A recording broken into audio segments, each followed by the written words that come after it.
Ka 2 ditë që nga Shqipëria kanë hyrë në Kosovë një sasi e frikshme eksplozivi vdekje prurës, por ngjarja po mbahet në eshtje si nga policia, ashtu edhe nga mediat tek ne. Bëhet fjalë për 300 kg eksploziv, poladin dhe amonit, si dhe një sasi e madhe detonatorësh të cilësisë së lartë Emulex 1. Sasia u kap ndërsa po kalon te kufirin drejt Kosovës me 2 persona që udhtonin në një furgon. Lajmi u bë i ditur fillimisht nga mediat e Kosovës dhe më pas u rimor nga disa media shqiptare, por deri tani nuk ka asnjë njoftim zyrtar nga policia e shtetit për hetimet për origjinën e eksplozivëve dhe për qëllimin final të kësaj sasie.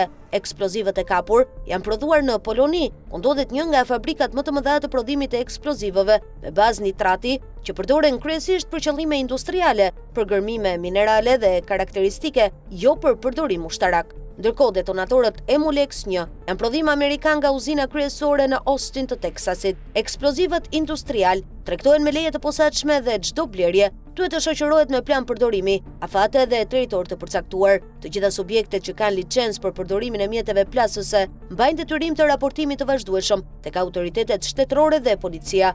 Kontrabandimi i kësaj sasie tregon se nuk kemi të bëjmë me një aktivitet industrial, sepse guroret dhe minierat nuk mund të përdorin eksploziv të paregjistruar pa rrezikuar mbylljen e aktivitetit dhe ndjekjen penale. Sasia prej 300 kg poladin dhe amonit është jashtëzakonisht e madhe dhe përfaqëson potencial shpërthyes me pasoja të rënda.